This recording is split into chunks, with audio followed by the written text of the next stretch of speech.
कल्पना सोरेन नाम तो सुना सुना लग रहा होगा, क्योंकि ये अक्सर खुद को नारी, एक सशक्त नारी बताते हुए कभी पीछे नहीं हटती। ये हर एक मंच मंच में रोते हुए जरूर कहीं ना कहीं दिख जाती होंगी। क्यों? क्योंकि इनके हिसाब से इन्हें पीड़ा होती थी। पर क्या वो कहीं दिखी? किसी भी मंच में दिखी? क्या झारखंड की बेटी के साथ आज दुष्कर्म, आज बेटी को जला दिया जाता है, रेत में दबा दिया जाता है, पहाड़ से फेंक दिया जाता है, तब क्या कल्पना सोरेन जी कहीं भी झारखंड की बेटी के दर्द को व्यक्त करते हुए दिखी क्या? नहीं, क्योंकि उन्हें फुर्सत नहीं है। उन्हें फुर्सत नहीं है अपने पीआरडी टीम के साथ घूमने में, उन्हें फुर्सत नहीं है माननीय मुख्यमंत्री जी के साथ घूमने में और पोस्ट करने में, घूमते हुए फोटोज को। जब उनका ट्विटर या उनका फेसबुक खुलता है, क्या उसमें घूमते हुए फोटो के जगह पे कभी भी किसी बेटी की पीड़ा को व्यक्त करते हुए दिखी क्या? नहीं दिखी। वो हर जगह नारा लगाती थी, झारखंड झुकेगा नहीं। वो कहती थी झारखंड बांग जोहार अखाना। कहाँ गया झारखंड बांग जोहार अखाना? कहाँ गया झारखंड झुकेगा नहीं? झारखंड तो झुका दिया गया। झारखंड झुका दिया गया दुष्कर्मियों के सामने। झारखंड झुका दिया गया उन लोगों के सामने जो आज सरेआम बेटियों की इज्जत को तार तार करते हैं। और इसका पूरा श्रेय जाता है झारखंड की हेमंत जी की सरकार को, क्योंकि ये सरकार सोई है। हजारीबाग में एक बेटी, एक मासूम सी 12 साल की बच्ची के साथ दुष्कर्म जैसी घटना कर दी जाती है, उसके जीभ को काट दिया जाता है, उसके आंखों को निकाल दिया जाता है, मानवता शर्मसार हो जाता है।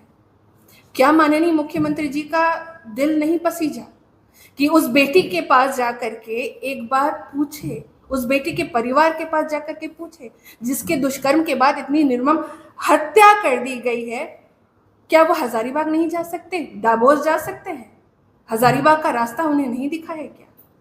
और मैं कहना चाहती हूँ कि जिस तरीके से भारतीय जनता पार्टी ने आंदोलन किया, हमारे नेताओं ने आंदोलन किया, हमारे बहनों ने सड़कों पे उतर के आंदोलन किया, माननीय अध्यक्ष जी ने हजारीबाग की बेटी की आवाज को बुलंद किया, तब जा करके ये मामला उभर करके आया आप पत्रकार बंधुओं के सहयोग के कारण।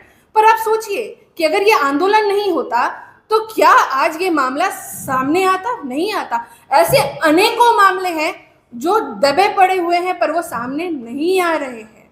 और मैं आभार व्यक्त करना चाहती हूँ आप सभी के माध्यम से माननीय न्यायालय का, जिन्होंने आज इस मामले में संज्ञान लिया। और मैं मांग भी करती हूँ कि इस मामले में सीबीआई जांच हो, ताकि उस बेटी को न्याय और इंसाफ मिल सके, क्योंकि यह सरकार न्याय और इंसाफ दिलाने से रही। इस सरकार को बेटी की सुरक्षा, बेटी की रक्षा से कोई मतलब नहीं है। इस सरकार को केवल मतलब है भाषणबाजी से और सिर्फ फोटो पोस्ट करने से, विदेश यात्रा से, पीआरडी टीम को ट्रीटमेंट देने से। इसके साथ ही साथ एक बहुत शर्मनाक बात, मैं जब ये खबर पढ़ रही थी मेरे अंतरात्मा झंझोर दी गई कि राधा कृष्ण किशोर जी, एक बेटी की जान की कीमत क्या 1 लाख होती है? 7 दिन के बाद इनका नींद खुला भी तो खुला तो ऐसा खुला कि 1 लाख रुपया आप एक बेटी की जान की कीमत लगाते हैं। आपको शर्म नहीं आती कि बेटी को सुरक्षा नहीं दे सकते? बेटी की निर्मम हत्या के बाद आप 1 लाख रुपए परोसने जाते हैं। क्या यही एक बेटी की जान की कीमत है? और आपसे उम्मीद भी क्या की जा सकती है, क्योंकि कांग्रेस के तो ब्लड में है, डीएनए में है। जहां एक और राहुल गांधी जी मंसदौर की रैली में संघ की बहन बेटियों को अभद्र टिप्पणी करते हैं, वही दूसरी ओर कांग्रेस के नेता, नैना सानी याद होगा, तंदूर कांड में भूनने का काम करते हैं। इसके साथ साथ कांग्रेस का दिल्ली आईटी कांड कोई नहीं भूल सकता। किस तरीके से एक आईपीएस अधिकारी को इन्होंने अभद्र टिप्पणी की, किस तरीके से इन्होंने हमारी बेटी, भारत की बेटी, किस तरीके से माननीय राष्ट्रपति जी के ऊपर अभद्र टिप्पणी की गई। मेरे संस्कार इनके जैसे नहीं है जो मैं उन शब्दों को दोहरा सकूं। तो इनसे यही उम्मीद की जा सकती है कि ये 1 लाख रुपए देंगे, क्योंकि जो सरकार कोरोना काल में भी मुफ्त में दवाई के जगह मुफ्त में कफन बांटने का काम करती है, वो सरकार बेटी की इज्जत की तार तार होने के बाद 1 लाख रुपए ही देगी, क्योंकि वो न्याय और इंसाफ नहीं दे सकती है। पर इसके बाद भी कल्पना सोरेन जी का एक बयान नहीं आया, माननीय मुख्यमंत्री जी का एक बयान नहीं आया। जिन लोगों ने मिलकर सत्ता में आज उनको बैठाया है, सोचिए कि सत्ता की अहंकार में, सत्ता के लालच में इतने चूर है कि उन्हें जनता का दर्द नहीं दिख रहा है। साथ ही साथ जनता का दर्द, बेटी का बलात्कार, और एक सबसे बड़ी बात कि झारखंड में कई बेटियों को डायन बोल करके आज हत्या कर दी जा रही है। पर क्या कहीं कांग्रेस या झारखंड मुक्ति मोर्चा की नेत्रियां दिख रही हैं बोलते हुए? नहीं ना। 3 दिन पहले एक बेटी की निर्मम हत्या करके पहाड़ से ऊपर फेंक दिया गया, सिर्फ उसे डायन बोल करके। 50 साल, सोचिए 50 साल की हमारी माँ, 50 साल की माँ को गुमला में डायन बोल के मार के रेत के नीचे दबा दिया गया। तो डायन प्रथा प्रतिषेध अधिनियम को, 2001 का जो अधिनियम है, उसको तो फेंक देना चाहिए, फेंक देना चाहिए। क्यों माननीय मुख्यमंत्री जी? जब आप कानून का इम्प्लीमेंटेशन नहीं कर सकते, धरातल पे नहीं उतार सकते, तो आप इसको फेंक दें, क्योंकि कई बेटियों को आज भी उनकी हत्याएं हो रही है।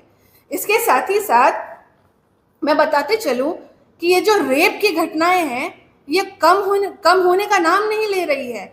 रिम्स जैसे, सदर जैसे मेडिकल इंस्टीट्यूशन के अंदर में भी दर्दनाक बलात्कार की घटनाएं हो रही हैं। अभी एक खबर आई, बोकारो में एक बच्ची के साथ फिर दुष्कर्म जैसे मामले सामने आ रहे हैं।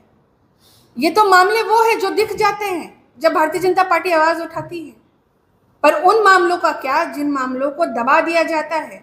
शायद इसीलिए आज तक महिला आयोग का गठन नहीं किया गया, इसलिए नहीं किया गया ताकि महिलाओं को इंसाफ और न्याय नहीं मिल सके। वरना आप सोचिए, सरकार बने 6 साल 7 साल से अधिक हो गए हैं, अभी तक महिला आयोग का क्या गठन नहीं हो जाता? आप सोचिए कि 16,162 महिला उत्पीड़न के केस अभी भी रजिस्टर्ड है, 8,000 में इन्वेस्टिगेशन इन्होंने चालू नहीं किया। आप ये डेटा मैं आपके सामने प्रस्तुत करना चाहती हूँ। ये झारखंड पुलिस का डेटा है।